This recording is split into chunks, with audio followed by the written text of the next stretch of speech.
horn-decked beast from higher sphere delivered.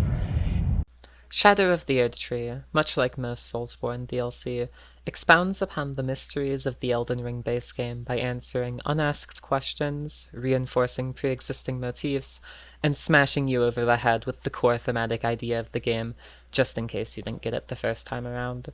And it does all of this while making new mysteries and raising new questions that we hadn't even thought to ask. In my last video, I discussed Marika's newly revealed parentage in Midra, at least the theory that is, and what it implied about the rotten roots of her lineage. And while I discussed Belurat society and how their social beliefs might inform their inquisitors' actions, I didn't go anywhere near as deep into the mysteries of this ancient people as I could have. In this video, I want to explore Belurat beyond what we solely learn about them in the DLC by looking to Belurat's pre-existing link to the base game in the Ancestral followers. I want to go further with this idea by expanding the idea of the spiral beyond the dualistic concept of base primal animalism versus refined, winged enlightenment, and into a cycle of death and rebirth. We see this already in how the ancestor spirits of the ancestral followers embody the idea of taking power from death, and we further see how the ancestor spirits change under America's Golden Order into the lesser horned versions of the great beasts we see in the Specimen Hall in Mesmer's Shadowkeep. And when we look to the remembrance of the regal ancestor description, we see this idea defined with absolute finality. The remembrance of the regal ancestor reads, "Ancestral spirits exist as a phenomenon beyond the purview of the Erdtree. Life sprouts from death as it does from birth. Such is the way of living." This phenomenon of rebirth that exists beyond the purview of the Erdtree was one of the defining attributes about the prehistory that we were able to understand from the base game of Elden Ring.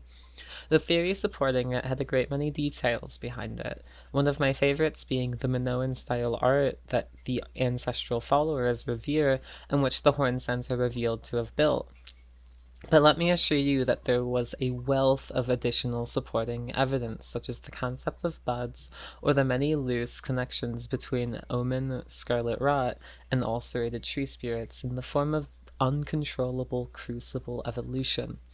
And all of these loose connections are tied back together into the wonderful little bow on the top of the present that is Belurat. So let us begin with the Minoan-style architecture that the Hornsens of Belurat are revealed to have crafted and which the ancestral followers would come to revere. To begin with, the Minoans were an ancient people that lived on Crete, which is the fifth biggest island in the Mediterranean, during the early 3000 to 1000 BCE period.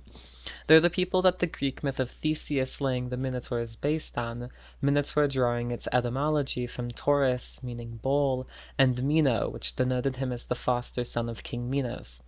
And while King Minos was likely only a mythological character, him being a demigod son of Zeus who ruled for such an impossible number of years that later poets split him into two characters, Minos would eventually become the namesake for the entire Minoan civilization as popularized by Arthur Evans. The Minoans were a people who began to form so long ago as 3000 BCE, and who would exist for another 2000 years before they fell to ruin. Their art continues to fascinate the modern world, even to this day, and most interesting of all is the fact that we know next to nothing about their civilization. Despite the many pieces of art that we can find in their ruins or traded around the Mediterranean, we've never deciphered the two scripts that they used for writings and recording history. On top of that, based on what we can tell of their art on Crete, and despite the myth of King Minos, it seems that the Minoans may not have used a king as a centerpiece of rulership in their government structure at all. All of this adds to the mystique and allure of the ancient culture of the Minoans, to the point that using their bull imagery in popular media has become almost a shorthand for depicting a civilization lost to time. And in my opinion, that's exactly what From Software was doing when they designed the various ruins found around the Nokron River Valley. We see the ancestral followers gather around the many stone pillars used to unlock the ancestor spirit fights, and we see on these pillars that exact Minoan-style art that I just described. We further see the style of art spread about the Moguan mausoleum, a mausoleum that has been built before this time and which was repurposed to Moog's ends. And I want to just describe some of the historians' descriptions of Minoan style art, and they describe it to be energetic or emphatic, where the characters move and it tells a tale in a way.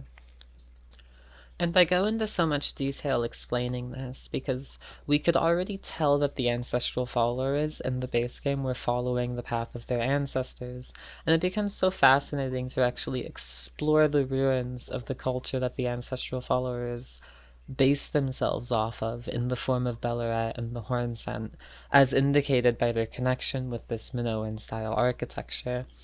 There might even be a fascinating bit of interplay where the ancestral followers perform a mixture of Belurat's old traditions combined with the traditions of America's shaman village based off of the way that they revere animism in general, rather than any kind of deity or higher power, like the Horn Scent do with their concept of divinity. So let's get into the bones of it by completing our connections between Belurat's ancient culture and its modern day, quote unquote, revival in the ancestral followers. To begin with, we see that the remembrance of the regal ancestor very specifically gives you a horn item. The ancestral spirit's horn reads, "Item cut from the horns of the regal ancestor spirit. A number of new growths bud from the antler-like horns of the fallen king, each glowing with light. Thus does new life grow from death, and from death one obtains power." These horns take on the mystical power that the ancestor spirits themselves wield in how they can manipulate the souls of those around them. While the player can only use this power to restore FP by defeating enemies and reaping the remnants of their life force, we see in the Regal Ancestor Spirit boss fight how it can perform this action at a height far beyond the tarnished abilities, and in such a way where it absorbs the very characteristics of the life forms whose souls it has reaped. The spiral flows into the Ancestor Spirits, and through its cycle of death into rebirth, they gain power. This is why the ancestral followers revere them so highly beyond the simple act of repeating Belurat's ways. This may explain why Belurat society revered the sprites of Rao ruins in their own time. One way in which the ancestral followers enforce their beliefs away from the followers of the Erdtree is in their practice of calling all who don't experience sprouting. Sprouting is the process by which the ancestral spirits grow new horns, and it's that openness and integration into the evolution of the world around them that makes them so different from the ways of the Erdtree, which are carefully refined by Marika and no longer experience the random sprouting of the Crucible from the old days. The winged great horn reads, "Distinctive horns suffused with the power of ancestral spirits." This large wing-shaped specimen is wielded as a weapon of spirit worship. In the ancestral spirit worshipping faith, these are considered envoys' wings, made to reap the lives of beings which experience no sprouting. The ancestral followers are protective of their old ways, and we come to understand why they would call those who do not experience sprouting when we realize that only those who can grow buds can become spiritual vessels for animism like the ancestral spirits. What the ancestral followers might not fully realize is that this same reverence of horns was important to Belurat in a very similar way in how only their horned warriors were worthy to perform divine invocation. The horn charm reads, "An accoutrement worn by the ancestral followers. Said to be a budding horn, the ancestral followers believed that the horns of a long-lived beast continue to bud like antlers over and over again, until the beast one day becomes an ancestral spirit." There are multiple versions of the horn charm, all of which we find the +3 final upgrades for in locations previously controlled by Belurat. Most notable is the immunizing horn charm, which can be found within Belurat itself. So why is it that the ancestral followers grow so few horns, and why do their ancestors' spirits seem so lesser compared to those found in the Land of Shadow? Well, the answer, as you might have already guessed, lies in Marika's Erdtree and its rigidly controlled evolution. The beast horn reads, "Horn suffused with spirituality, found by hunting horned beasts of the realm of shadow. The Crucible has a particularly strong influence on the beasts of the realm of shadow, causing many to grow horns despite the characteristics of their species." This crucible influence isn't something that occurs because of the Shadow Tree, but in spite of it. Before America's time, when Belurat reigned over the land flourished abundantly with the power of the crucible. The aspect of the crucible thorns reads, "Aspect of the crucible that manifested in golden hippopotami. In an age long past, before this land was enshrouded in shadow, the vitality of the crucible flourished. Remains of this can be seen in the ancient ruins." These ancient ruins are, of course, the Rao ruins of the Land of Shadow, but if we take that meaning a little further, we could speculate that these ruins are also indicating the ancient ruins that the Ancestral followers gather within. The ruins that I'm talking about being the Minoan-style architecture ones in Nokron, as well as the Ulian architecture that we see in Liurnia and Naxteller. Perhaps there is some kind of remnant crucible energy here that allows for an echo of the ancient horn growth of the prehistory, and this is why the ancestral followers prefer to make their homes there. Of course, it's just as likely that they hide out in the ruins because those are the safest places to live away from the Golden Order's military might. There's a number of deeply fascinating tidbits of information to unravel in comparing these two architecture styles, which are very similar and might be honestly, you might be arguably able to call them the same architecture style, but I'm differentiating for the sake of simplicity here. And, speculating on how those two civilizations might have interacted. But for now, let us continue exploring the Crucible and the idea of ascending or descending the spiral. The horn-strewn excrement reads, "Excrement of a large carnivorous beast containing fragments of horns, found underfoot in places like forests where beasts dwell. It is said that the deadliest of the horned predators enjoy the sport of hunting and devouring other horned creatures." We see in this item description how some of the horned creatures of the prehistory were almost barbaric in nature. They didn't even hunt for food, but instead for the sport of devouring those lesser than them, a conceptual motif we see again and again in Elden Ring, where the strong take from the weak. After all, the player tarnished's only method of leveling up is through killing others and taking their power, a motif that is heavily reinforced by the entirety of Rykard's questline. He not only revives the spiral pillars of Belurat's society in his own volcano manner, but he also follows the path of championhood, of beasthood, and he even embodies the Crucible itself, albeit in a lesser form in the sense that he combines life into himself and lives in a great volcano. This beastly barbarism of the prehistory exists in direct contrast to what we can see of horned animals in the present day. The budding horn item description reads, "A rarely seen specimen of a young budding horn, found by hunting herbivorous beasts. This horn began to sprout on a beast that typically bears no horn. Perhaps it's a vestige of the primordial crucible."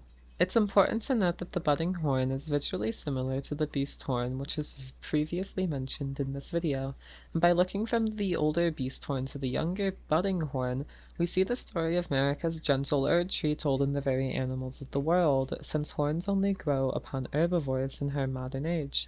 They hold merely a vestige of the primordial crucible.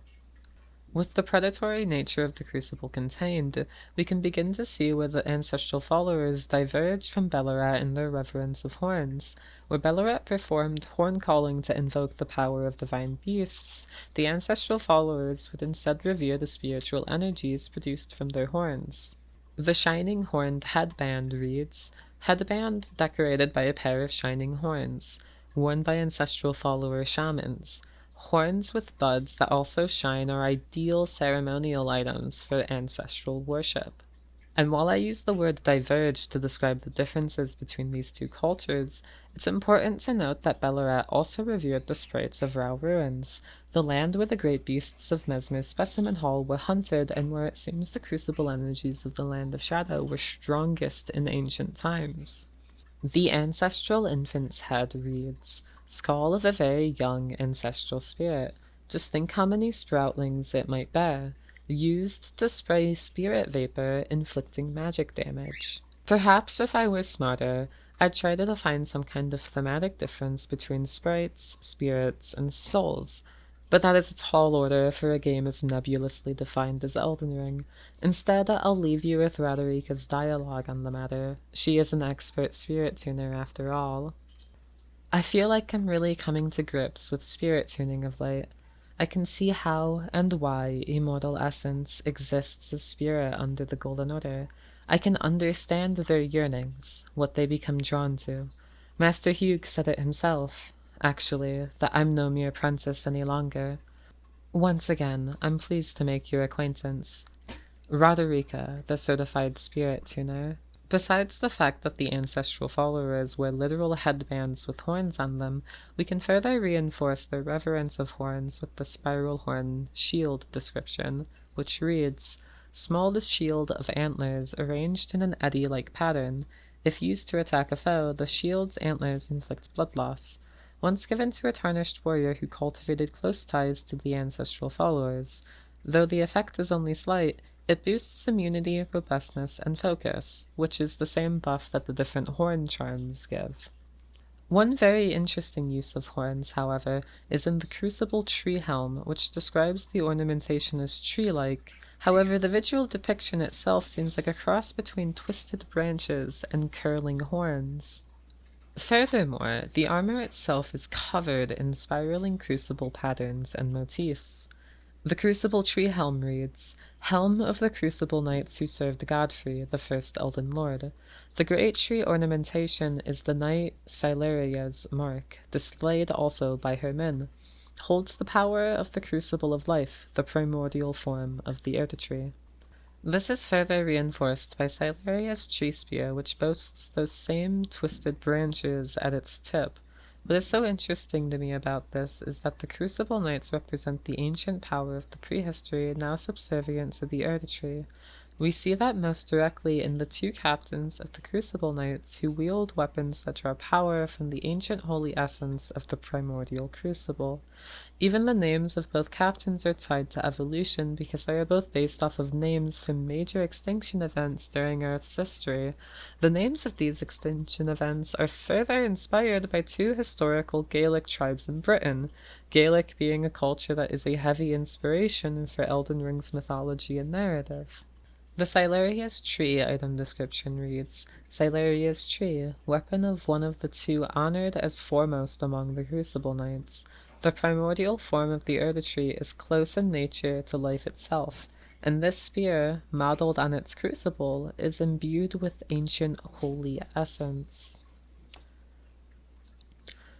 The Ordivice's greatsword item description reads, "Greatsword of Ordivice, one of the two honored as foremost among the Crucible Knights. This sword is imbued with an ancient holy essence. Its red tint exemplifies the nature of primordial gold, said to be close in nature to life itself." And finally, the Gilded Great Shield item description reads, "Metal great shield coated with gold, carried by knights loyal to Godric." The red tinge in the gold coat mirrors the primordial matter that became the Tree, the color of homeward yearning. What this red tinge represents is most likely already obvious to most viewers given the intense color theming found within Elden Ring: red animalism versus blue erudition, regression versus causality. It is something seen again and again throughout the game, and its embodied most fully within Godfrey himself, who begins his fight as a noble clad in blue armor and ends his fight as a beast bathed in red blood. This primordial tinge of red that was lost as the Crucible became the Tree is probably our best explanation for why the previously predatory horned beasts of Rao would be replaced by herbivores who quietly and nobly grow horns without posing any danger to their fellow beasts. We see this safety most clearly in how the animals of Upper Nacron are placated into peace by the song of the ancestral followers. The DLC further reinforces this ancient predatory nature of the prehistory with its giant rune bears grown large with the power of the Crucible, as well as the crazed man named Red Bear that hunted them. Red Bear's claw reads, "Claw of a great red bear, wielded without modification by Red Bear, whose name is lost to madness. After killing the great red bear in a blood-soaked bout, he became fascinated by the untainted glory of its naked strength. I wish to be a bear, no more and no less." We see how Red Bear descends into animalistic desires through fighting constant battles of life and death, but we also see an odd sort of glory in such strength. This idolization of strength is something we see many times through the Soulsborne series, and can be most easily referenced in Elden Ring by the many quotes defining strength as a mark of the true Lord. We can most easily showcase this in Millennia's death dialogue. "Your strength, extraordinary, the mark of a true lord. Oh, dear Mikola. Oh, dearest Mikola. My brother. I'm sorry. I finally met my match." And of course, it is vital to remember that Millennia is the hottest boss of the base game, and that she sports flaming red hair. Red hair that is inherited from her father, who himself was a great warrior and who raised wolves, the greatest among which would become the Red Wolves of Radagon. We see this again in Radahn's Red Manes, who were so named for their lord's hair color and its symbolism of raw strength. Red Bear himself even was a red mane before coming to the Land of Shadow, and his ideals are written to reinforce the brutal reconquest of the Lands Between that Radahn would most likely undertake if he were to rise as Mikola's lord. The Fang Helm reads, "Helm of Red Bear, whose name is lost to madness. The cheek guards are shaped after lion fangs. Perhaps his fascination with the untamed strength of the wild stemmed from his past as a Redmane." We can finalize our thoughts on the great red rune bears of the Land of Shadow by comparing Red Bear's claw to the only other beast claw weapon type of the game. The beast claw reads, "Weapon in the form of a carnivorous beast's vicious claw, used to perform bestial slashing attacks uncanny to humankind, an imitation of the esoteric technique of the horned warriors. Those who carry this weapon wield it as though they have been possessed by a savage beast." The beast claw brings us full circle back to the horn scents of Belurat and their esoteric invocations of the divine. While it was easily inferred that the horn scent did not shy away from violence, the fact that the beast claw imitates their esoteric techniques confirms without doubt that they did not shy away from violence when performing divine invocations, even. This idea being reinforced by the fact that those who perform the divine invocation were very specifically warriors. The horned warrior ashes read, "This heavily armored guardian spirit of the tower attained inhuman strength through divine invocation, and wields a curved greatsword that brings horns to bear on its foes. In the tower, these warriors and their weapons are both spiritual vessels." Note that even the weapons of the horned warriors are seen as spiritual vessels. They're required as a medium for the art of horn calling. The horned warrior's greatsword reads, "Curved greatsword of the horned warriors, keepers of the tower. A heavy weapon made to bring the deft strength of the warriors to bear. The ornamental tangled horns allow the blade to serve as a medium for horn calling." In this way, we see the horned warriors mimic the predatory nature of the beasts of the Rao ruins. There's likely a primal desire for those with more horns to devour those with less, so that they might enhance their own strength further. If this idea is to be believed, then the horned warriors were not only born with horns, but they enhanced their horns over the course of their lifetimes through sacred murder, until they rose to such a rank that they could become divine beast warriors. The divine beast warrior armor reads, "Armor of feathered horned warriors chosen to become divine beast warriors. adorned with a lion's pelt. Among the divine beast warriors, only those who truly excel at divine invocation become sculpted keepers and are granted the honor of the lion dance. Feted means to lavishly praise for those of us that skipped English in high school. The use of such a word indicates a high place of honor for those who became divine beast warriors, and highest among those honors was in becoming a sculpted keeper, a person who was granted the honor of the lion dance. The divine beast head item description reads, ritual headwear in the form of a divine beast's head, used to perform the lion dance, worn by the very finest of the sculpted keepers. Alas, it no longer responds to the old woman's earnest prayer. Divine invocation heightens intensity of the storm alongside strength and dexterity, but reduces the restorative effect of drinking from a flask of sacred tears. Focus is also troubled by wearing this headwear. This item description is so loaded with details that it's hard to know where to go next with it. Divine invocation heightening the intensity of the storm refers to the many storm abilities used by Nephililu or the Banished Knights or even the exile soldiers of Stormveil, and it most likely refers to Pletsidusax or the Stormlord as the height of divinity, if one is not the other. Heightening physical attributes at the cost of sacred tier flask efficacy showcases the twin directions of the spiral as evidenced by the Inquisitor's Spirit Ashes, where one Inquisitor raises attack power, strength, and dexterity, while the other heals the player sacred flask tiers. And finally, the use of the term sculpted keeper, while also reducing the FP stat, the mind stat, could even be speculatively traced back to the Spirit Glaive and Sword that are also found in the DLC that also use the term sculpted. With all of these speculative lines in mind, I'd like to first look to Hornsent Grandam's dialogue, as there is a lot of lore to unpack there first. To begin with, it's vital to understand that Grandam is the woman who speaks during the Divine Beast Dancing Lion boss fight, and based on that fact, we can speculate that it's partially her own power that allows the two Divine Beast Warriors to become the Divine Beast Dancing Lion. Whatever divinity that they're invoking is done together. This speculation is further reinforced by the fact that it is impossible to kill Grandam before killing the divine beast dancing lion. It's only afterwards that she becomes vulnerable.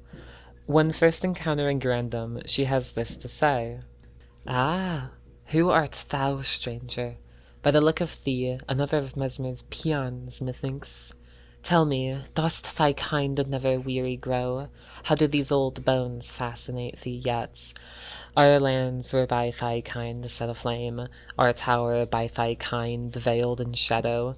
Thou camest, robbing us all, spoiling all. Have ye not basked in these deeds long enough? Listen, progeny of the wanton strumpet, for thy sins thou shalt have thy recompense.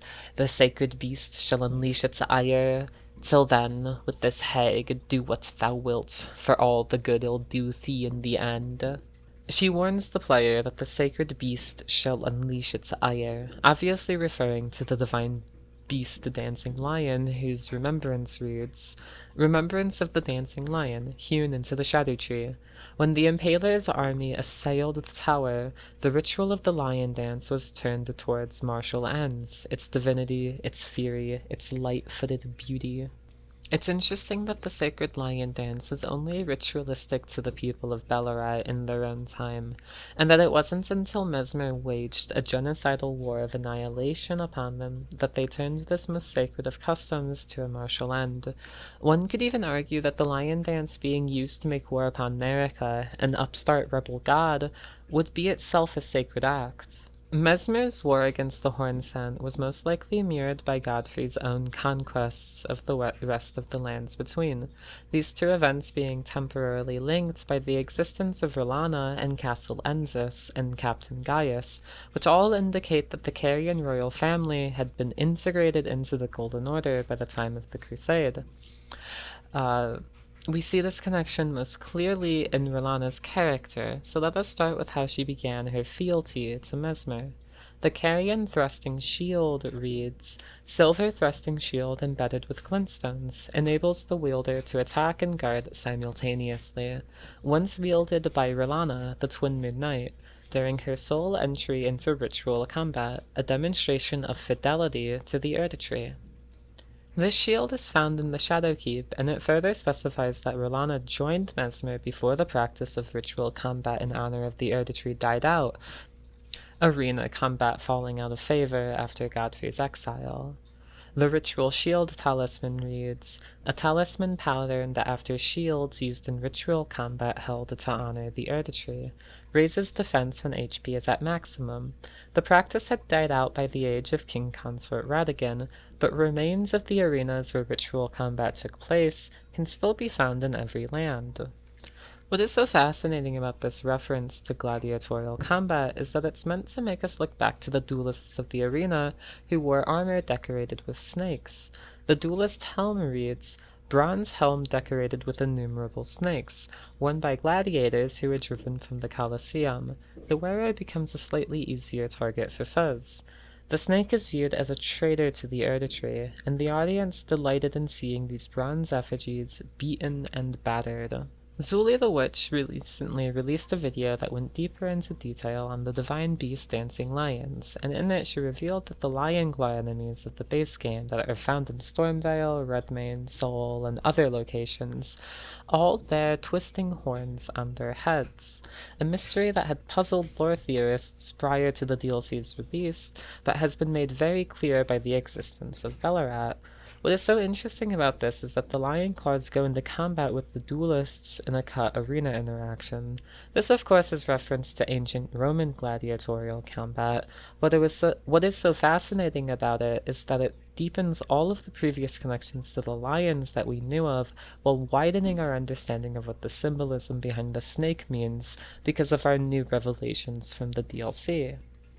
At the surface level, we see the ritualized recreation of Mesmer's genocidal war, in the sense that a snake-adorned warrior fights a horned lion whose purpose has been turned to war. See how the lion claws have had blades and other implements of war attached to them. We further see how the snake is now viewed as a traitor by the Erdtree faith, how Mesmer was scorned for his actions, and how the Erdtree people likely justified Marika's abandonment of him.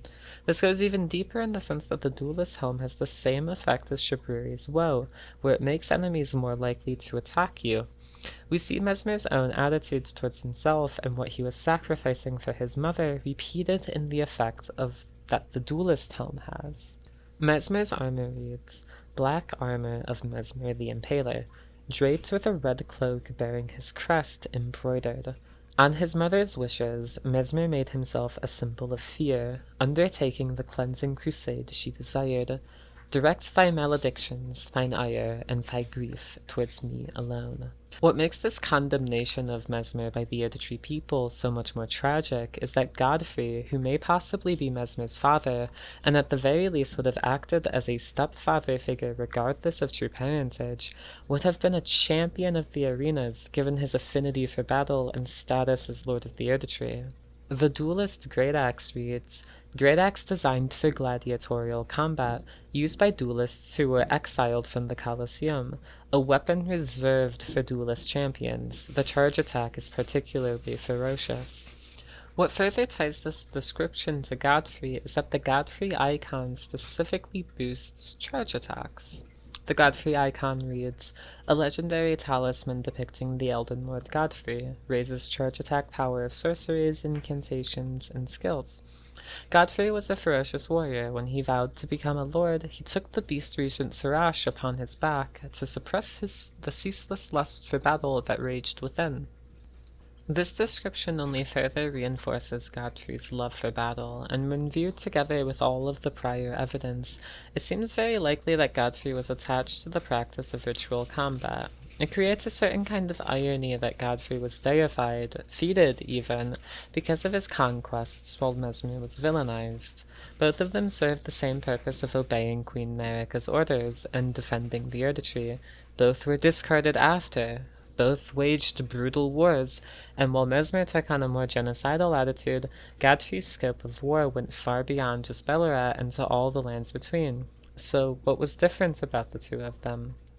In Godfrey we see a union of man and lion, a representation of man's union with the divine that creates peace within, while in Mesmer we see man destroy lion, and afterwards all that remains is the abyssal serpent within, a sign of base primal anger and fear and hate. When we take this disparity into account with the symbolism behind the lion, it becomes even more clear why Mesmer couldn't find peace. The enraged divine beast description reads, a charm depicting the crazed, cavorting dance of the divine beasts conducted at the Tower Festival, raises potency of storms. Divine beasts are the messengers of the heavens, and their rage mirrors the tumult of the skies, of which storms are the pinnacle. If the lion was the divine messenger of the heavens, then what is left when someone kills his divine messenger besides primal, base animalism? Through this lens, we can see how Mesmer, after his genocide against the Hornsent, was left with no connection to divinity and only the base abyssal serpent within. In my last video, I discussed whether or not Mesmer's flame was always a part of him and how that played into Marika as his mother and her blood connection to Midra. But again, I didn't give it the full attention that the concept deserved. I think that what Elden Ring is trying to say with this dichotomy between fury-based animalism versus graceful, golden enlightenment is that in all humans there is the potential for animalistic behavior as well as grace. This exact combination is showcased in Godfrey, who out of all of the bosses in Elden Ring is one of the most stable and put together, because through the union of him and his divine self, Sarash, he's able to repress his bestial nature, and in this way his actions are very level-headed, and he almost is resigned to the actions of fate. This union is broken in Mesmer, who is a misshapen husk of a man who spends all day in a goon cave that he calls the Dark Chamber. We see a man who has destroyed his connection to the divine, and it leaves him alone to contend with his inner abyssal serpent. In such a way, I believe that Mesmer, just like his mother and grandfather before him, was poor and with a predilection towards flame, but even if his bloodline is specifically predisposed to flame, all of humanity shares that capacity with him. In this way, Mesmer is alone as the bearer of his own flame, but others can channel it through incantation and serve him in shared barbarism. The Fire Serpent incantation reads, Incantation of the Fire Knights under Mesmer the Impaler's personal command. Launch a serpentine flame that bends and curls in pursuit of its foe. When the flame they received from Mesmer would not find purchase within them, the Fire Knights relied on fire incantations to honor their bond. The Rain of Fire incantation reads, Incantation of Salza, Sage of the Fire Knights. Summons a cloud of flame overhead that rains fire for a short time. Salza's disdain for barbarism never waned, even as he burned more villages and scorched more land than any other. Finally, the Fire Knight's seal description reads, Sacred Seal of the Fire Knights, who answer directly to Mesmer the Impaler, enhances fire incantations of Mesmer.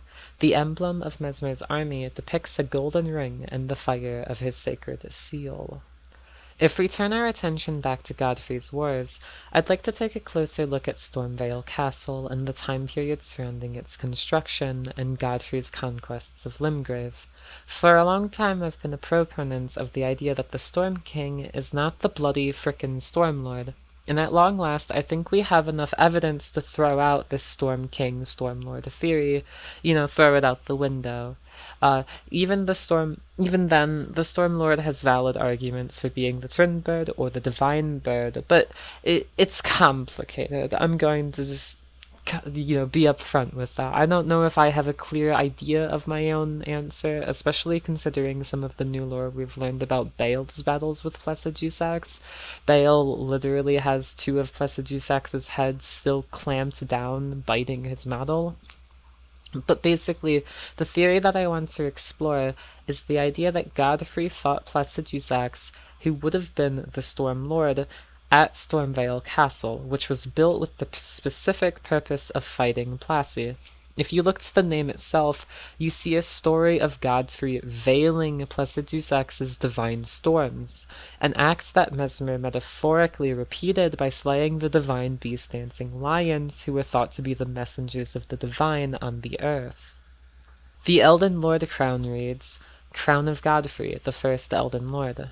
The age of the Erdtree began amongst conflict, when Godfrey was lord of the battlefield. He led the war against the giants, faced the Stormlord alone, and then there came a moment when his last worthy enemy fell, and it was then, as the story is told, that the hue of Lord Godfrey's eyes faded. The specificity of the word Lord shared between Stormlord and Old Lord alongside the dichotomy between lords and their god is partially why I still favor that the theory that Placidusax is the Stormlord rather than the Stormlord being the divine bird, possible twin bird, that is referenced in the divine bird armor. The Old Lord's talisman reads, a legendary talisman depicting the ancient king whose seat lies at the heart of the storm beyond time, extends the duration of sorceries and incantations. It is said that the ancient royal city of Fair Missoula has been slowly crumbling since time immemorial. What entrenches this line of speculation in my mind, however, is the idea that Marika's use and possible creation of the Divine Gate would have logically included replacing the god of the Prehistory. We even see a pale-skinned, god-flesh-looking being in the shadow of the Erdtree story trailer that is present at the Divine Gate when Marika makes herself into a goddess. That means whatever identity this being had, whether it be the twin bird, the Glomite queen, or some other thing, maybe the greater will itself in some sort of metaphysical way, or the Elden Beast, whatever the case, it held the previous divinity of the world in the form of those golden threads that Marika uses to use the Divine Gate. And all of this opens a line of speculation that sees this pale being as Placidusax's god. The Remembrance of the Dragon Lord reads, Remembrance of Dragon Lord Placidusax, hewn into the Erdtree, the Dragon Lord whose seat lies at the heart of the storm beyond time. It is said to have been Elden Lord in the age before the Erdtree. Once his god was fled, the Lord continued to await its return. If you look to Placidusax's model before you activate his boss fight, you can even see his remaining two heads intertwining with each other in a method similar to the two fingers. What we speculated before was that these actions mimicked each other as both parties were trying to commune with the greater will. When this intertwining methodology is taken into account with Belurat's spiral path to divinity, we see what could be the worship of the same thing, the greater will, which is divinity, which is the divine logic of the world, which is fate, and which can only be reached by ascending the spiral into the heavens. Of course, this theory of Placidusax being the Stormlord is not set in stone, like I said before. I am open to other lines of speculation, but for now I'm going to continue the theory based on this logic. Feel free to give your own thoughts down below. What is most important for these connections to the storm is that it establishes Fair Missoula, the floating city that resides in the Tempest Beyond Time, as akin to the stormy divinity that Belurat revered. We see this in Placidusax, or his god, being the Stormlord, and we further see it in the literal storms that exist around Fair Missoula. Faerm's association with divinity is further reinforced in the base game by the fact that it was the old royal capital of the prehistoric lands between, and that this was the seat of power from which Placidusax, the old Elden Lord, ruled from by right of his god.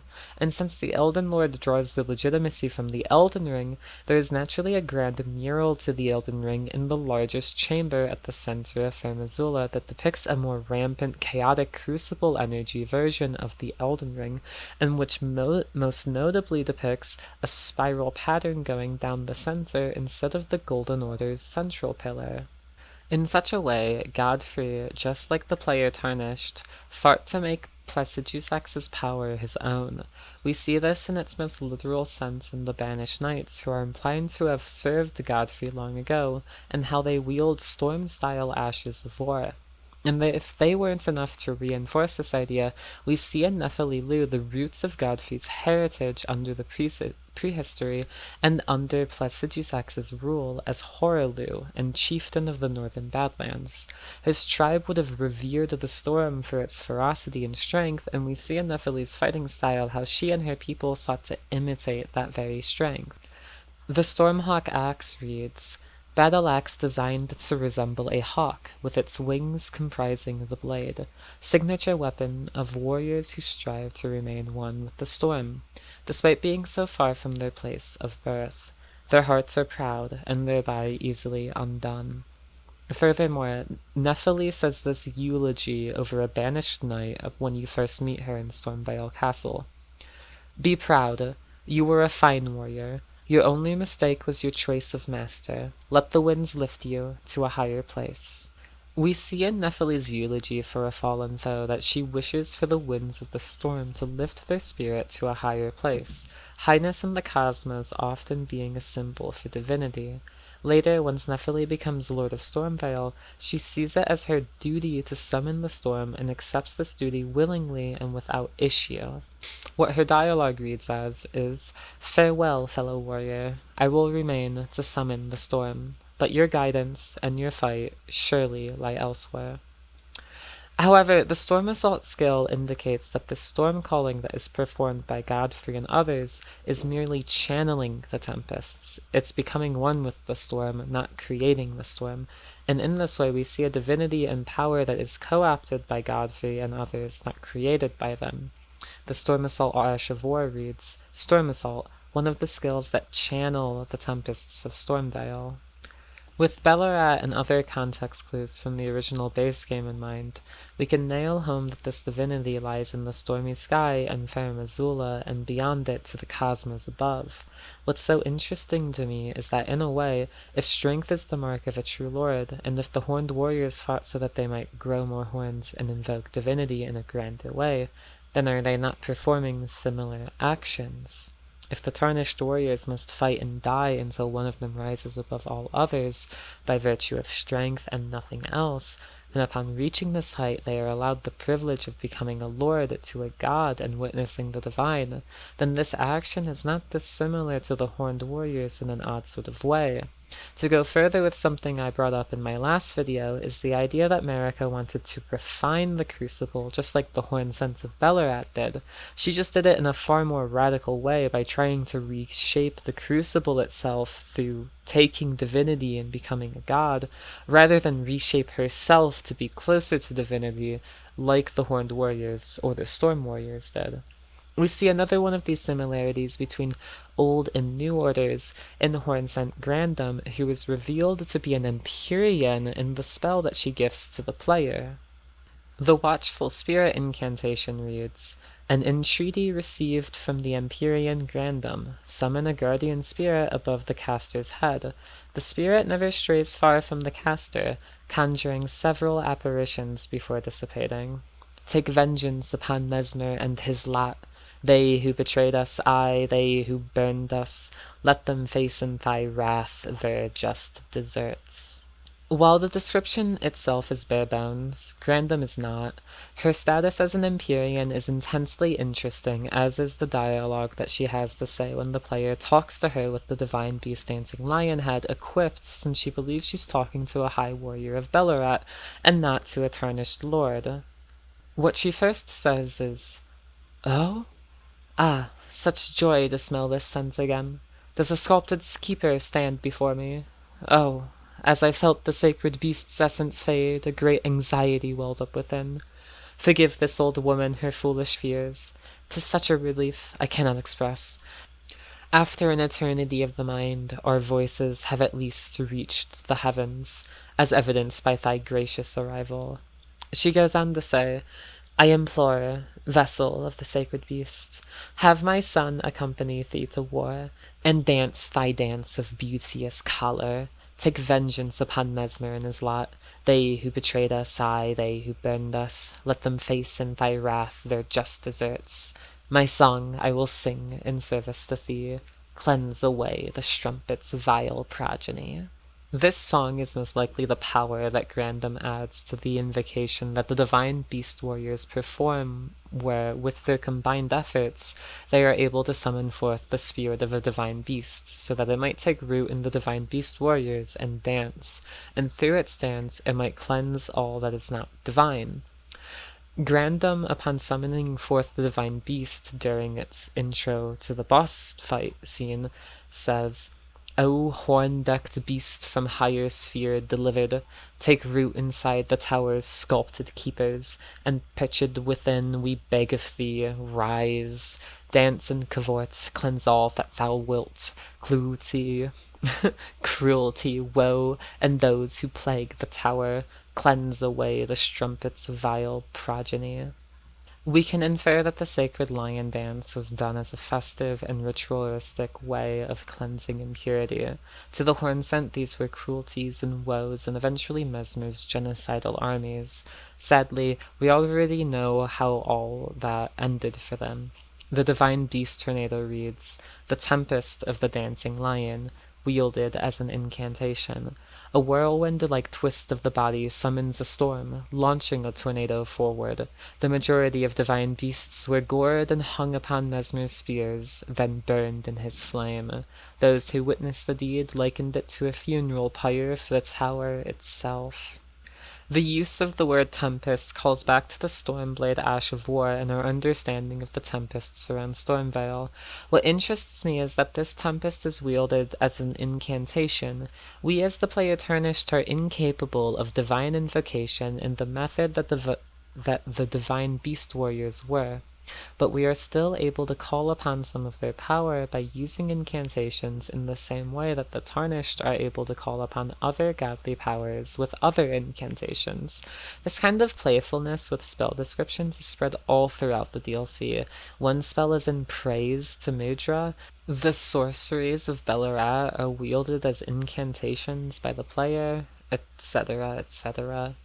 What is especially interesting to me is that if the divine beast's dances were meant to cleanse impurity, then we see another method in how the people of Belurat cleanse themselves of the dangers of the base of the spiral through invoking the divine.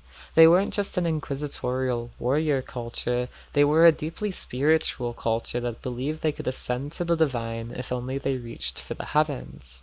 Grandam, for as long as she lives now that she's vulnerable to the player, will repeat this dialogue without being spoken to. "O horn-decked beast from higher sphere delivered, we beg of thee to dance and cavort, cleanse all that thou wilt, cruelty, woe, and those who plague the tower, cleanse away the strumpet's vile progeny."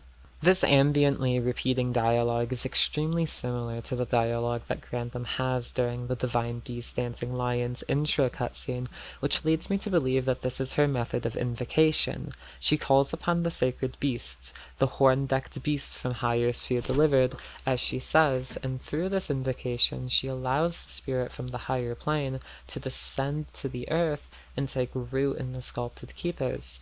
The sculpted keeper being in reference to the divine beast warriors once they've donned the mask of the sacred beast. In terms of Grandam, it's difficult to pin down what the importance of her being an Empyrean really means. For now, my current assumption is that she as an Empyrean is a receptacle to the divine. In this way, she has an affinity to the higher sphere that allows her to call down a divine beast, so that it might take root in the divine beast warriors. What this further implies is that Empyreans existed in some capacity of honor within Belurat, and potentially other locations during the Prehistory. It is honestly hard to say whether or not this phenomenon began with the Greater Will sending down Mater, who birthed the Two Fingers, or if the Empyreans always existed during the Prehistory, either coming about through natural birth or some sort of spiritual belief. I personally am leaning towards the latter idea of Empyreans having always existed. It certainly changes the reading of the Black Flame ritual, whose description reads, "The Glomide Queen led the Apostles. It is said that she was an Empyrean chose by the Fingers." If the Glomite queen was an Empyrean chosen by the Fingers, we no longer have to infer that she was made into an Empyrean by the Fingers, and we can now assume that she may have been a horn sense of Belurat or some other honored human who was chosen for one reason or another by the two Fingers.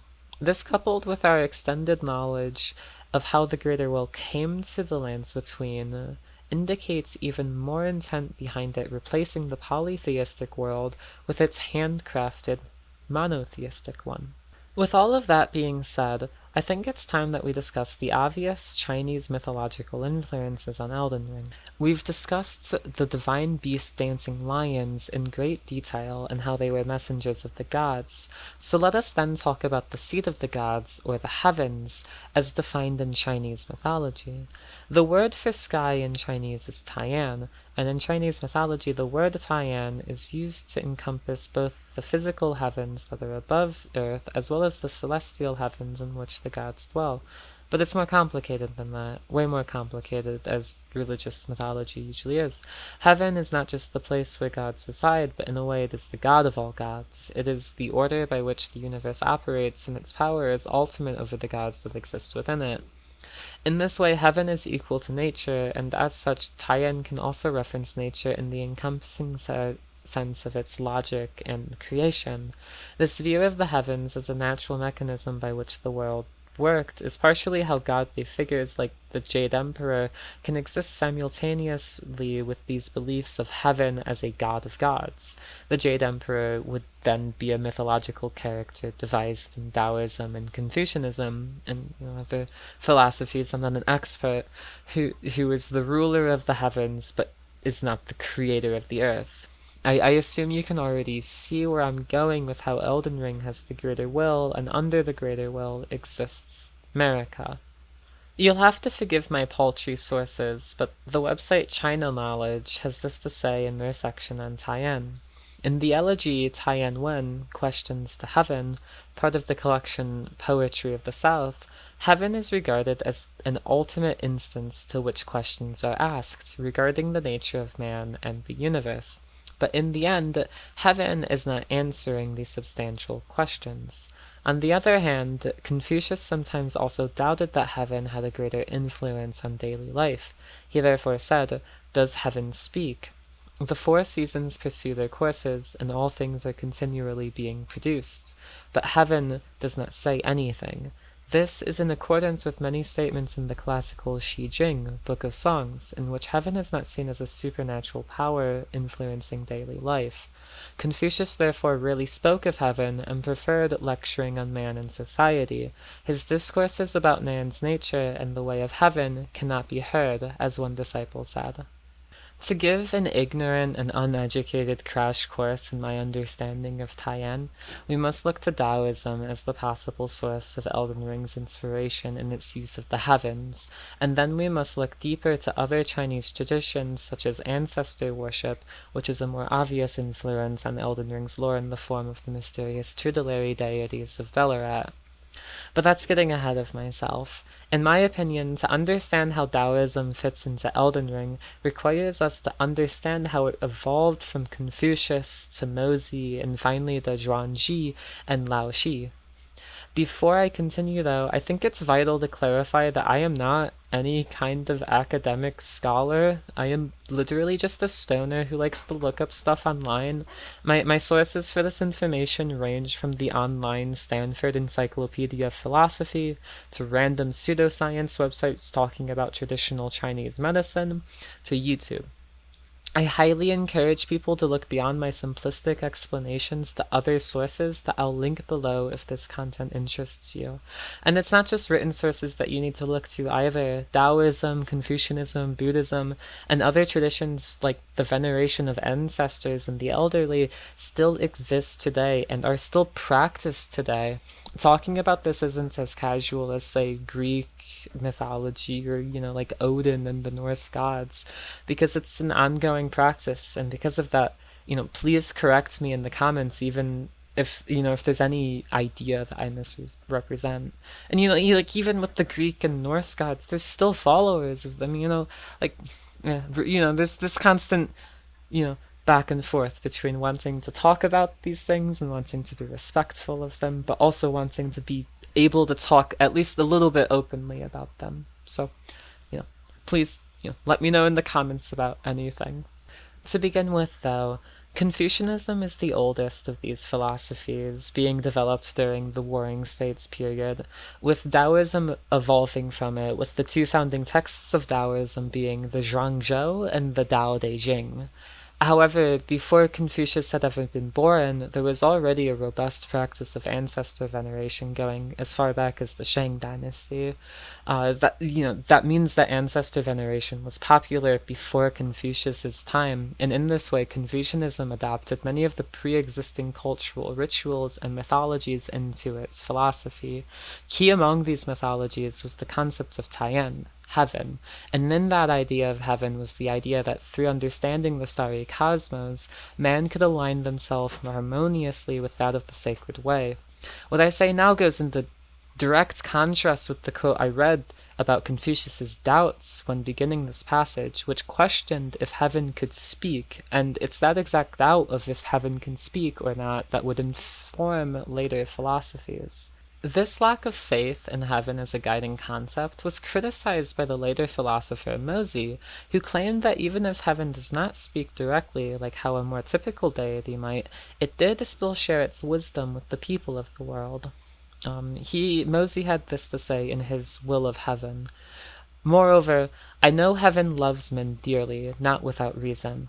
Heaven ordered the sun, the moon, and the stars to enlighten and guide them. Heaven ordered the 4 seasons, spring, autumn, winter, and summer, to regulate them. Heaven sent down snow, frost, rain, and dew to grow the 5 grains and flax and silk, so that people could use and enjoy them. Heaven established the hills and rivers, ravines and valleys, and arranged many things to minister to man's good or bring him evil. He appointed the dukes and lords to reward the virtuous and punish the wicked, and to gather metal and wood, birds and beasts, and to engage in cultivating the 5 grains and flax and silk, to provide for the people's food and clothing. This has been so from antiquity to the present. In Mozi's philosophy, we see the beginning of a shift from following the sacred way of heaven through understanding Tian by following our heart-mind, and into the idea that we must accept the will of heaven through a state of passivity or inaction called Wu Wei. Later philosophies would expand on this idea by describing heaven as the uppercase Tao, the will of the universe, while also clarifying that humans all have a lowercase Tao that guides their own actions. Zhuangzi once described the human Tao as a fish swimming in water. They have their own decisions to make, but all of these decisions are informed by the flow of the current in the water, and in this way the water can be likened to the uppercase Tao. To further this analogy, if a fish were to perfectly align itself to the current of the water it swam in, it would become an ascended fish, quote-unquote. And it would not tire from swimming because there would be no effort in swimming due to the perfect alignment between the personal and the worldly Tao. There would be no resistance and thus no effort spent in overcoming the non-existent resistance. But Tao isn't just the will of the heavens. It also represents something called social normative Tao, which is pretty much exactly how it sounds. It is the social normativity that exists in cultures and which influences human decisions through social expectations, pressure, and necessity. The philosophy around the differences between heavenly Tao and social normative Tao is both fascinating and complex. Under Confucian belief, we see how Tao is described as social practices evolving from past human behavior. This is related to heavenly Tao later by Menicus, who describes humans as having a heart-mind given to them by the heavenly Tao that guides them in choosing and interpreting their social normative Tao. Menicus was reacting to Mozi, who believed in a different kind of philosophy that is similar in a way to Neoplatonic beliefs, at least in my opinion, about the divine logos, the divine logic of the world. Mozi attributed a will or desire to heavenly Tao that intended humans to follow structures that would lead to universal human well-being. In such a way, the utilitarian decisions that humans make due to natural needs such as creating language, agriculture, infrastructure, and other developments would be prompted by the needs created for them by the heavenly Tao. In such a way, past Tao such as tradition or language can become a barrier to understanding heavenly Tao in the moment that it is presented, and by unlearning past behavior, you can open yourself up better to the heavenly Tao and its utilitarian wisdom. You can practice Wu Wei. And if you were listening closely, you might be thinking, how can the Tao be a part of Confucianism if there's an entire philosophy called Taoism? And you'd be right to ask if you don't have, much familiarity with, the background of this. And the explanation is that Tao can just be translated to the way or the path in Chinese, among other translations. In this way, the idea of the Tao predated Taoism, and this is partially why I wish to give a generalized background on all of these beliefs before going too deeply into symbolic connections to Elden Ring. It sort of helps to have a general understanding, There's actually some really interesting things with the evolution of Taoism and how it valued femininity as an idea of being holistic in yourself, and I feel like that might have enough influence on From Software's general, feminist take on the game. But regardless of that, in all of these philosophies is a core trait of humanism, an outlook that focuses more on humans than the divine, and rather than explore mythology, it instead explores the potential value and goodness of human beings. Under this humanist lens of the mythology, you can see how the heavenly Tao is generally described only in how it relates to the personal Tao of people and societies. This brings us to Zhuangzi and Lao Shi, who wrote the two founding texts of Taoism, or at least Zhuangzi did.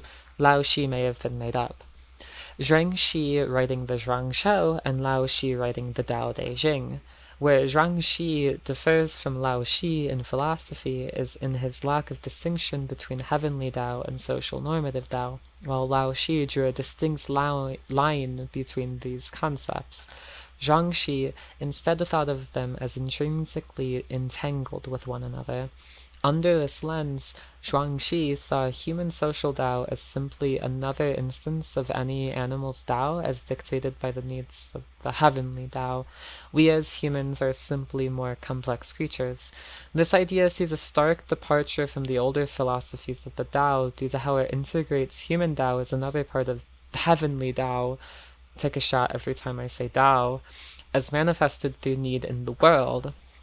And the idea is in direct conflict with Menecus's idea of the heart-mind given to humans by the heavenly Tao, as it explains all human action through the lens of them being guided through the need by the heavenly Tao.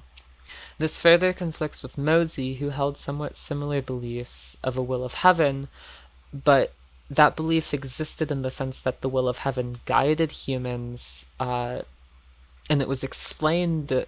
It explained the world's function from a teleological point of view, where things exist the way they do because they meet the needs of the Tao, rather than from an emergent point of view, where things exist because the Tao shapes them into meeting its needs. A passage from the Stanford Encyclopedia of Philosophy's article on Zhuangzi reads, "What looked like a natural teleology to Mozi was the emergence of many natural kinds which find their different ways in the web of natural Tao without a natural guiding authority. A species' design emerges as natural capacities for exploiting their possibilities. Humans are among these kinds and with our debates and emergent structure of judgments, we coordinate to exploit our possibilities with language." The reason that I spend so much time not only describing Taoism under Zhuangzi's beliefs, but also describing the evolution of those beliefs in Chinese mythology, is because I want to create a robust framework through which we can understand the greater will in Elden Ring. Also because I think it's really interesting. the concept of God or nature or the heaven or the cosmos fascinates humanity, and it is the basis of most of our religions.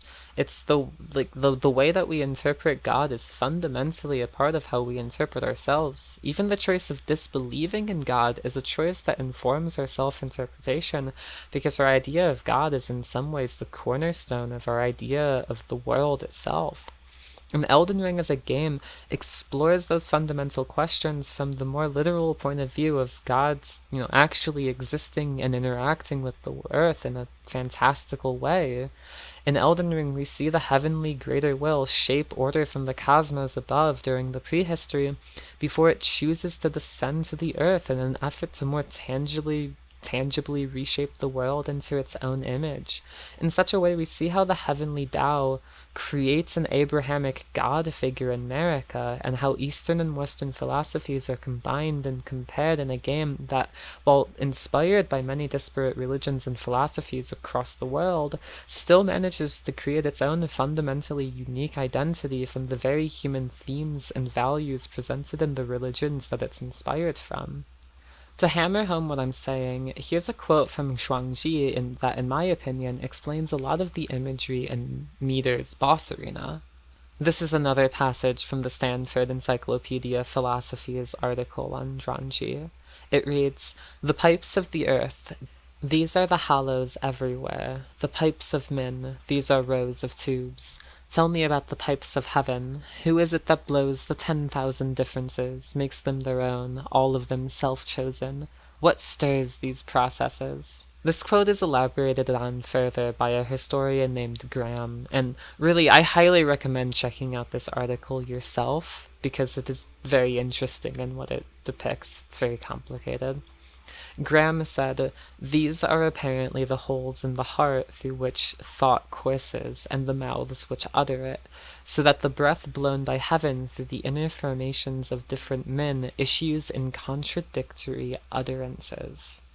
This quote is not only utterly fascinating on its own, but it informs us of Zhuangzi's rejection of Tian and the heavenly Tao as an ultimate normative authority, which was the belief held by Mennicus and Mozi. This lens of rejection does not reject the previously established utilitarian guidance that the heavenly Tao gives to the world. Instead, what it rejects is the idea that the heavenly Tao is a worthy viewpoint from which one should contemplate their own life. In such a way, Zhuangzi posits that the heavenly Tao is so far removed from human life that any advice it might give would be utterly irrational to humans who are so bound by their earthly limits.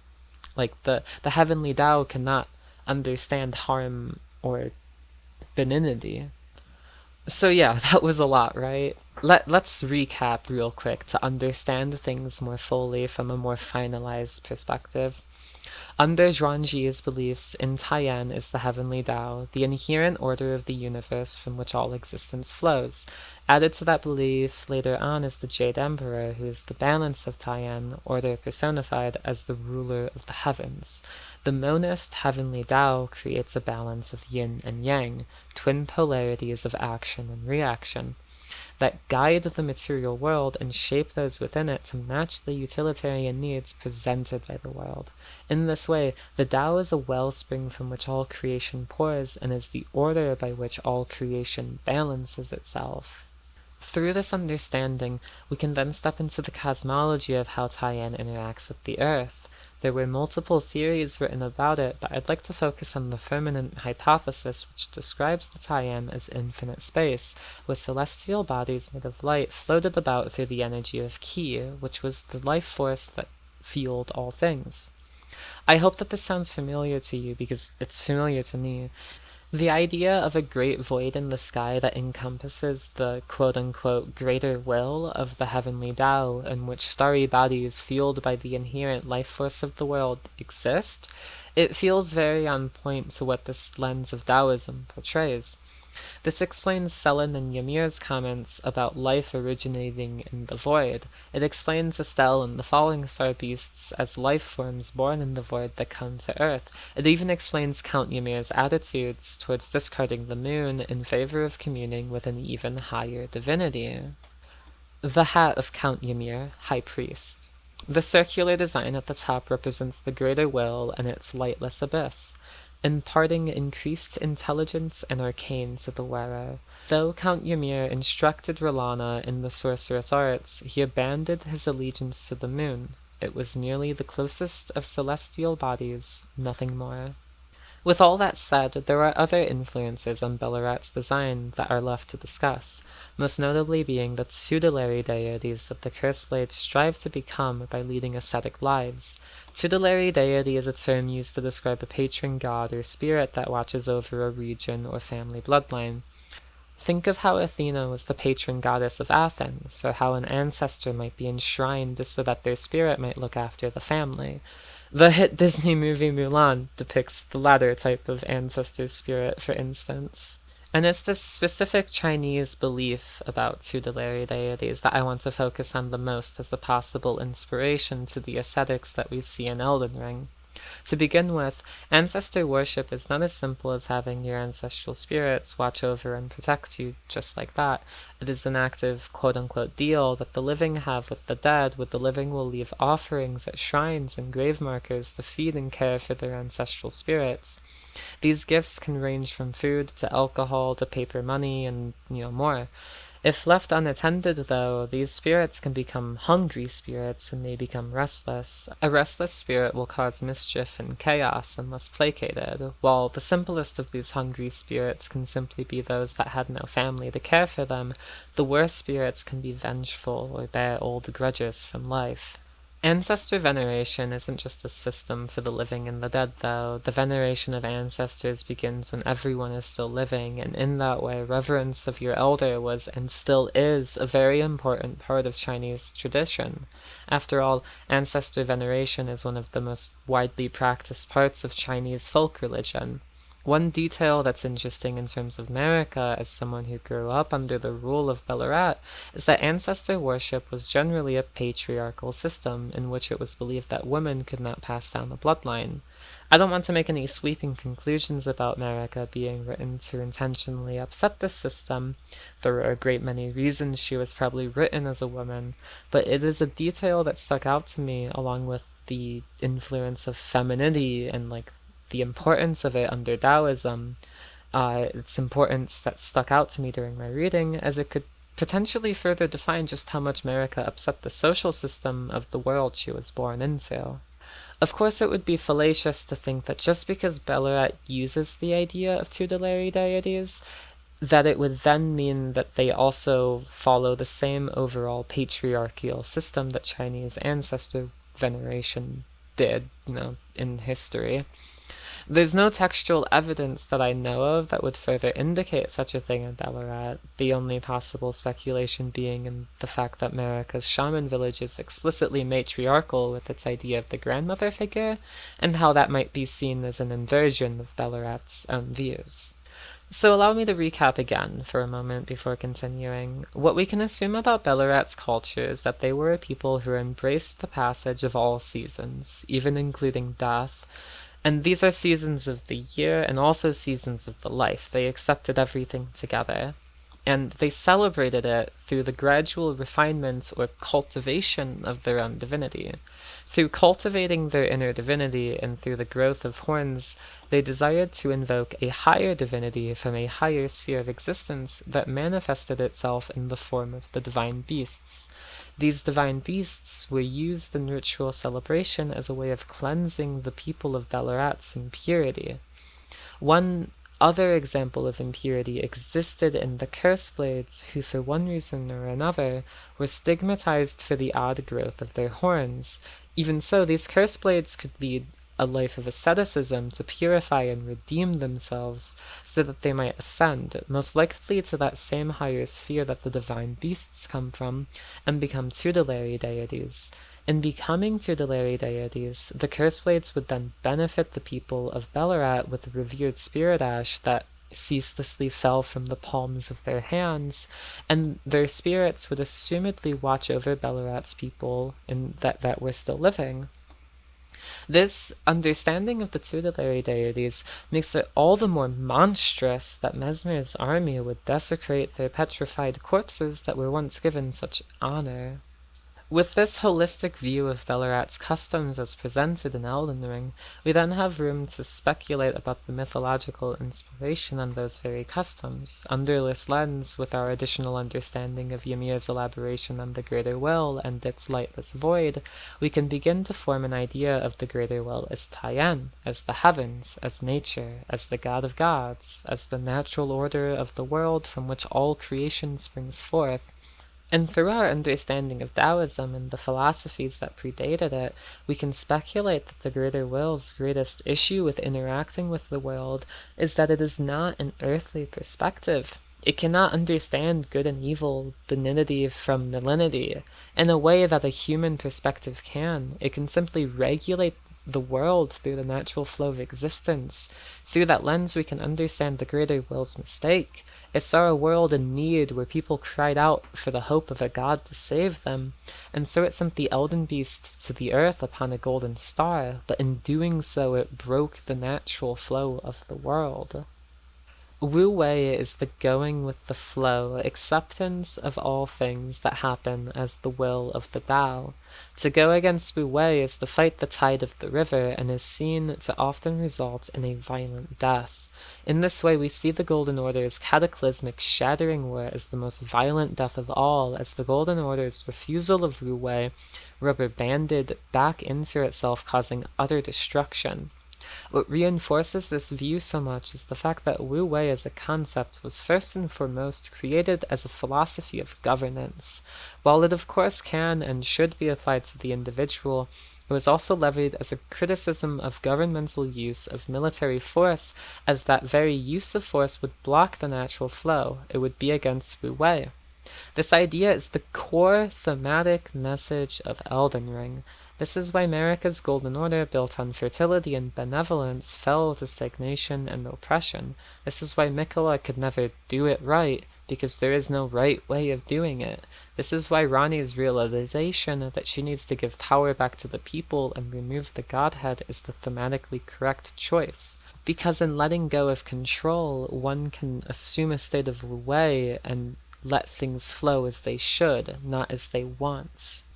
To extend these ideas to Sakura, which very obviously shares these same influences, we see the divine dragon come from the divine realm to Earth, and when it does, the Everblossom grows from the land that it metaphysically attaches to at Fountainhead Palace. This exact same event happens in Elden Ring, when the Elden Beast comes to the lands between upon a golden star, a very large golden seed, and it grows the Erde Tree. And the effect of these two events is very similar.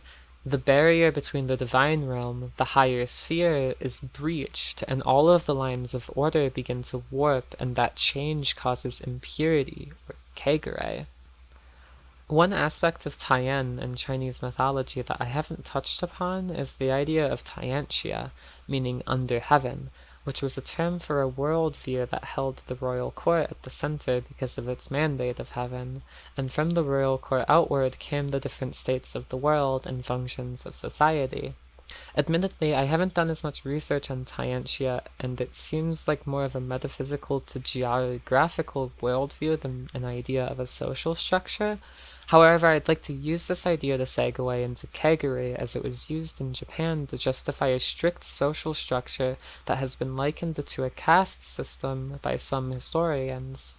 The social structure of historical Japan borrowed the concept of the royal court as the center of the world due to its mandate of heaven from China, and they justified it using their own mythology.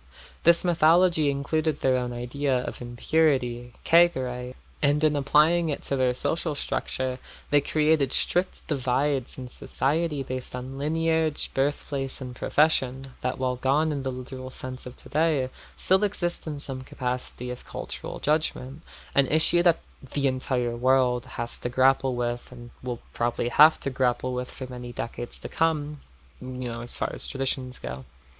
This idea of purity at the top and impurity at the bottom informs the level structure of literally every Soulsborne game. You see it in Sekiro with the Divine Dragon at the top of Fountainhead, and with the Sunken Valley at the bottom being filled with poison. You see it in Elden Ring with how Lendl shuns the Omen by forcing them into sewers.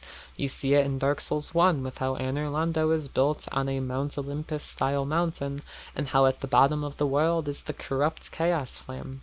So I very much so imagine that this historical caste system inspired some of Elden Ring's ideas of the Omen, nor Misbegotten, nor Elbenorix as being impure. And I think that Belurat as a people who were not saints, just on the wrong side of a losing war, would have likely fallen into the same trap, which is evidenced by how they treat the Curseblades whom they see as impure. With all of that said, thank you so much for joining me on my deep dive into Belurat and its various influences. Before I wrap up fully, I'd like to throw out some final ideas on how this relates to the game as a whole, and clarify some theories that I couldn't work in elsewhere. My summative view of the game as I digest the DLC is very much turning to the idea that Elden Ring uses its different factions to represent very real and very different worldviews and cosmologies. We see a very Christian history in America's rise to power and the early syncretism of the Golden Order, and in that way we see a mirror of real-world historical Christian reforms in the Golden Order's progression through time.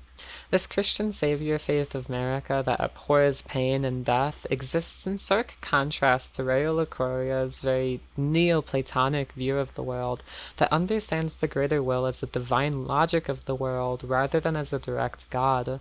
What the Carians and fundamentalists realize together with Ymir and Goldmask is that God's logic on Earth is warped, and both of them seek a new way of communing with God so that they might achieve balance. Before both Raya Lucaria and the Golden Order was the ancient people of Belurat who embraced the change of the world, good and bad, and only strove to become closer to the divine by cultivating themselves over time. What changed for Belurat was that their god changed, divinity changed.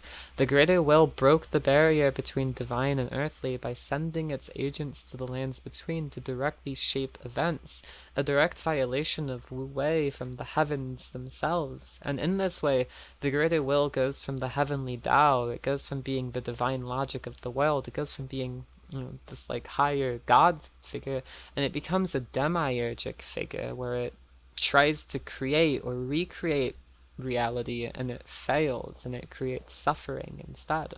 At least that's how it feels to me.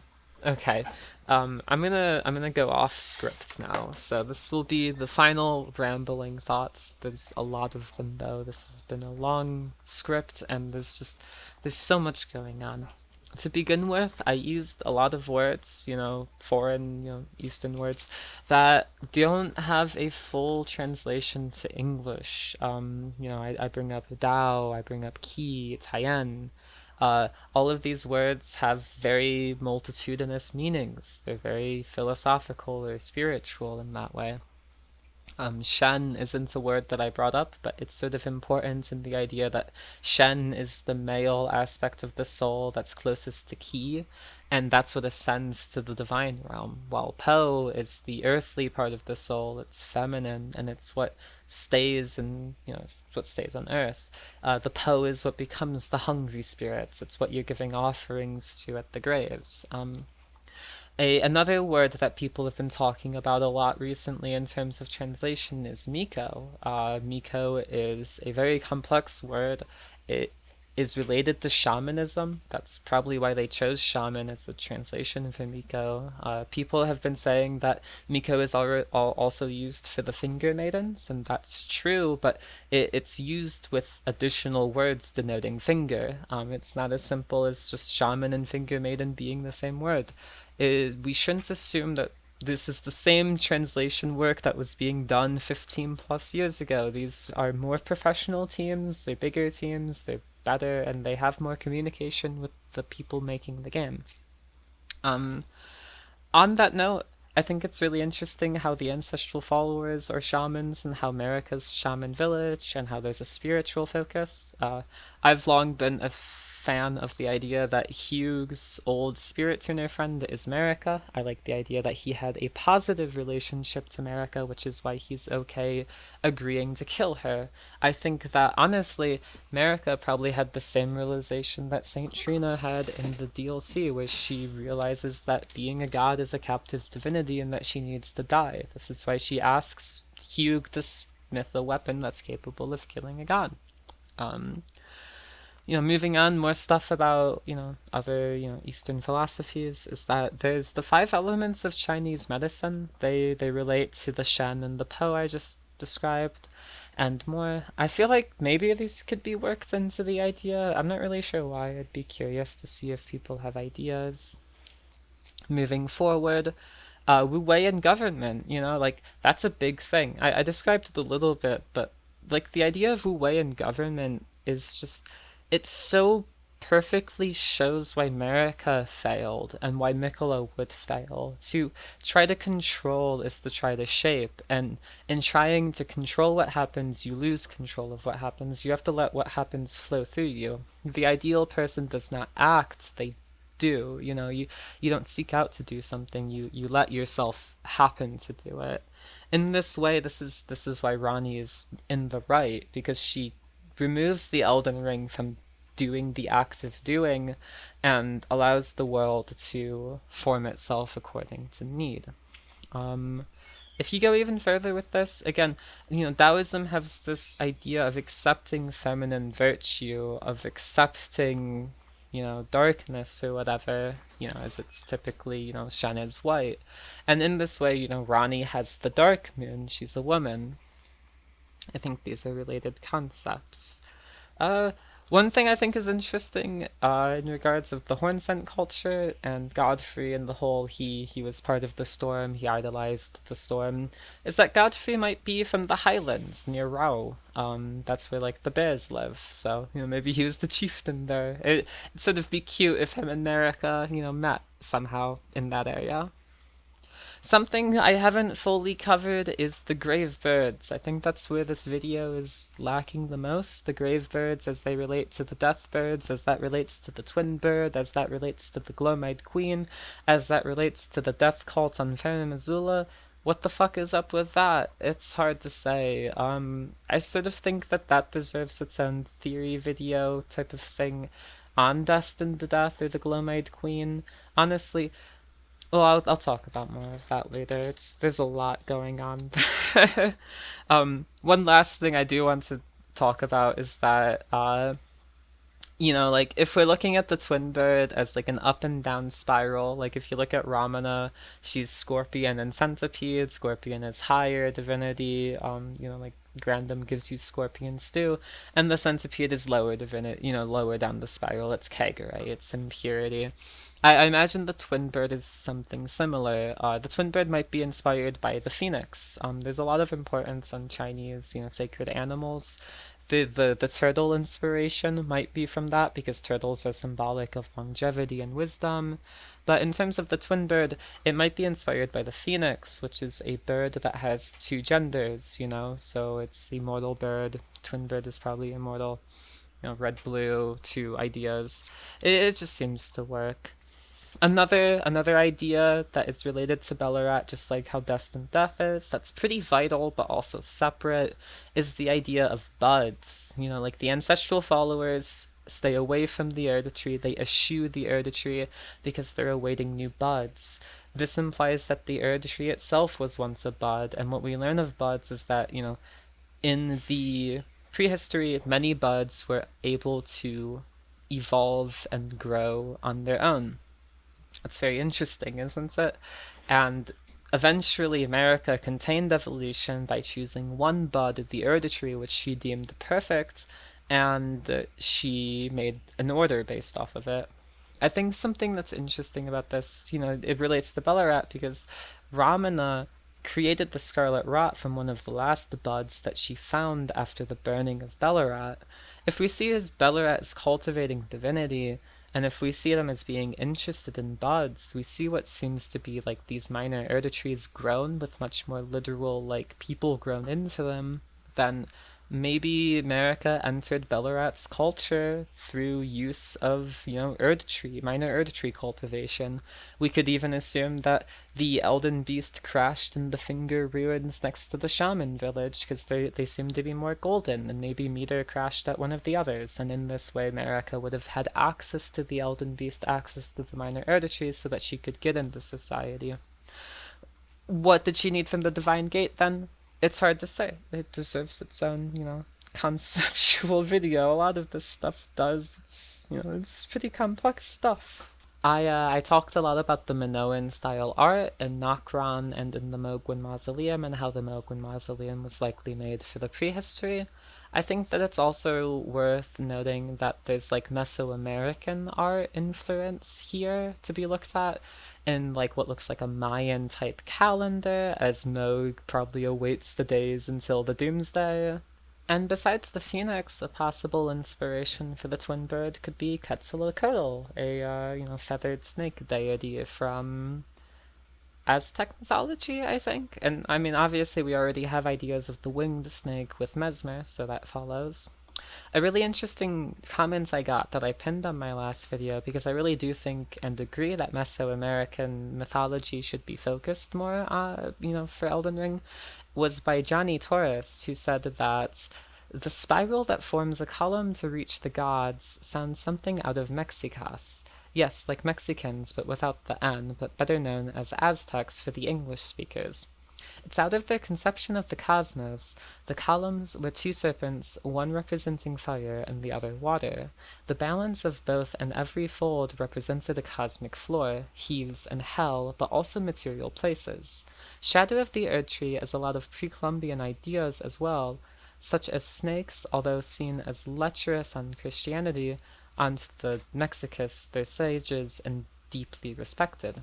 And they also had variations. The fire snake Quetzal, birds can travel these cosmic floors, and the water snake Axolotl, messengers of Tlaloc? I can't say it. And also why fire and water was so important, and why fire and water were the patron gods. Here's the thing, there's also the concept of the cosmic tree, which serves similarly as to the column snakes. Trees are still very important to the indigenous population of the country. A lot of rites are still performed in front of these, and every god has their own tree representing them. I just think that Elden Ring is a lot of Mesoamerican influences that people tend to overlook. And I mean, I completely agree. This is a very good introduction to it, and I hope that people, dig up more stuff about it. Alright, last but not least is the Babylonian influences on Belurat. These are things I have not researched as deeply myself, and things that I have seen other people research, instead. So I'll just link to their, content rather than try to rewrite what they already said better than I did. There's two, Reddit users that posted to Elden Ring Lore Talk, the subreddit. There's user Beginning Health 947 and user Noloki Kuria Kwan or whatever, however you say it. And they were both talking about the etymology of Enir-Ilim, and both of them give the idea that Enir-Ilim probably comes from Bab-Ilim, which is the indigenous name for Babylon, Ilim meaning of God. One of them, I can't remember which, just go look at the theories if you're interested in looking deeper. One of them posits that Enir means Lord, it comes from the word Lord, and in that way, Enir-Ilim in Elden Ring would be the Lord of God. This fits with the idea that the Divine Gate, the Lord's body, the soul, and then the God's mind. It's complicated stuff. It's something, again, deserves its own video. It's why I didn't want to elaborate here, because there's so much to talk about, but I do want to touch on it because it's so important to Belurat. But there's just this entire idea of what's at the top of the spiral. It's divinity, but what is divinity? What was Belurat reaching for? I've made a lot of insinuations that Belurat and Marika have been reaching for the same thing. They just went about it in, vastly different ways. And in that way, if you really do see the greater will as like a Tao type figure, it would have existed since the beginning of time. It would have just existed in space. under that lens, you can see the mural at Farum Azula as making sense to have been crafted before the Elden Ring came to the lands between. Plesidusac's god may have been a god in the sense of just channeling the Elden Beast's spirit instead of actually incorporating it. It could be. It's weird. I don't know how I feel about it. Whatever the case, it's comparable to a great many different things, and among those is Neoplatonism. Within Neoplatonism, you have this like rich history of Hermeticism, esotericism, mysticism type stuff, and in those ideas is the Kabbalah, the emanation of God, and under Gnosticism, the emanation of God is like the left hand of Kabbalah, or there's like some sort of demiurgic figure, and like the Tao in coming to the earth, the greater will in coming to the lands between, it changes itself and it becomes demiurgic because it reshapes the world. And you can sort of more strongly say these things because the Elden Ring really does feel like Kabbalah. It's this esoteric function of the universe that exists within a tree, the same way that like the Kabbalah, like the Axis Mundi, the world.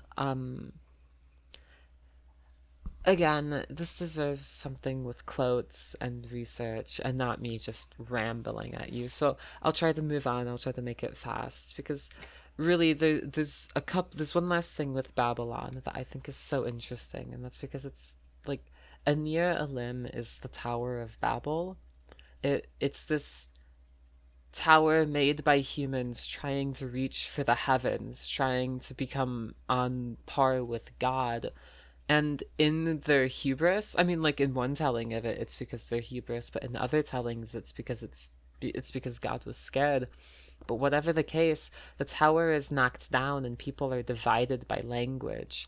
If you look at the greater will coming to Earth and warping the ideas of order, you can see that warping of order as the creation of heresy, the creation of contrivance. And through that creation, you have something akin to languages being created because it disconnects people from each other. It removes unity. And I'm not saying that Belurat was unified. I mean, there's oppression, there's probably war. I mean, it's not super elaborated on how everything functioned with the rest of the lands between, or Farum Azula, but we can assume it was some sort of vassal state. There's a lot of things to assume. I mean, the Dragon Civil War still existed. But I mean, whatever the case, like, you see a literal Tower of Babel enshrouded in shadow by God to stop it from functioning after God puts in a false pretender deity, which is so interesting to me because America, America, everything she does is bad for the world. And she herself realizes that. Uh, One last influence, wanted to just throw it on the pile, but it's Mononoke. And Mononoke is all over the place. Torrance is right from the Red Elk in Mononoke that the hero rides. He's also probably a younger ancestor spirit while we're on the topic of those. Uh, but in Mononoke, in the end, spoilers as a heads up, the forest spirit is killed, and the forest spirit is the old god of the natural land. The natural land is receding because of human development, most notably in, their, foundries, their, use of iron for guns, developments in science.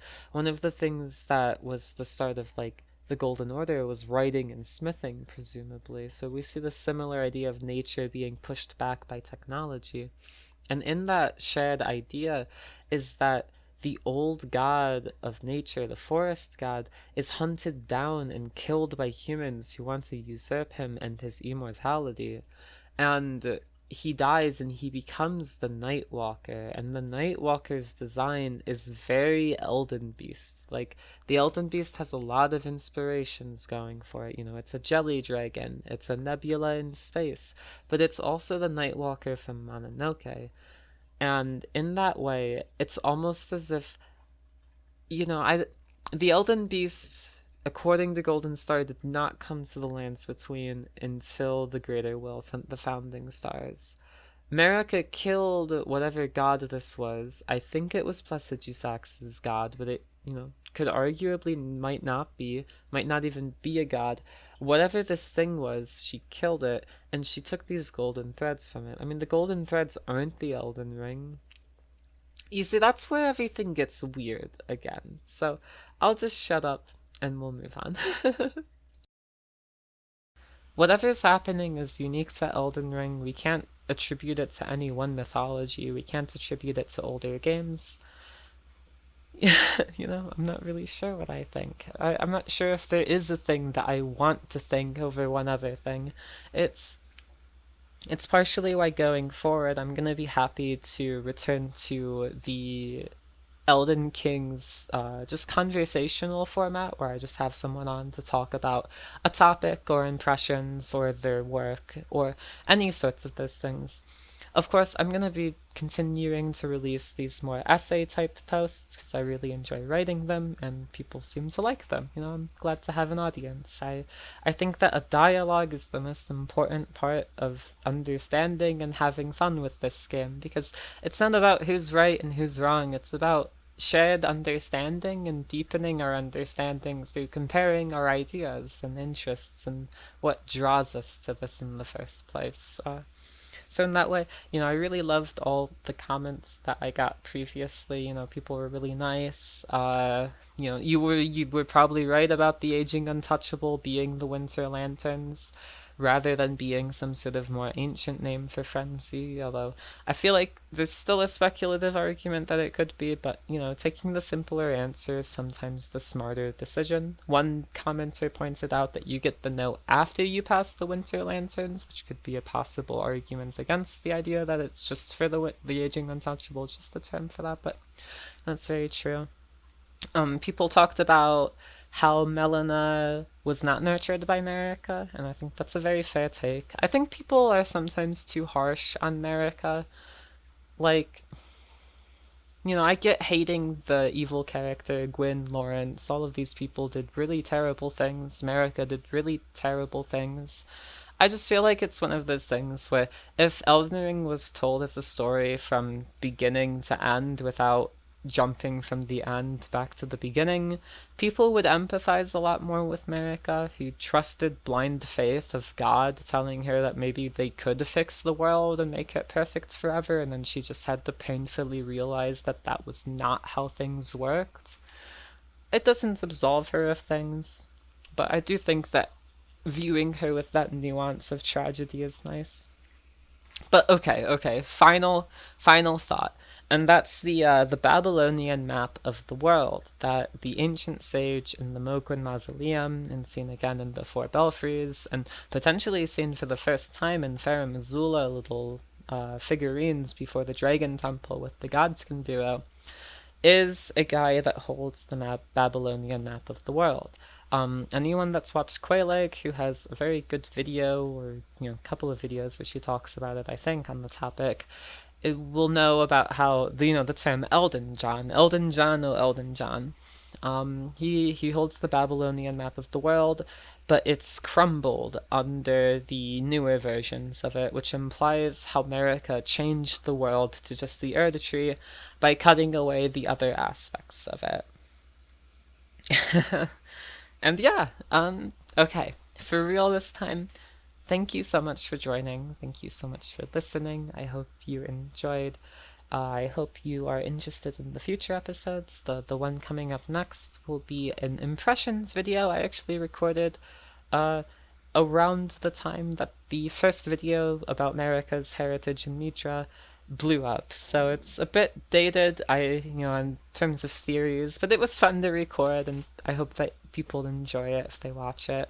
After that, I will be doing a series of videos, probably honing in on some more complex and deeper dives into singular topics so we can fully explore their width and breadth. So yeah, stay tuned for that. Give your ideas on what you want to see, because there is so much to talk about. And yeah, as always, don't you dare go hollow on me, and I will see you next time.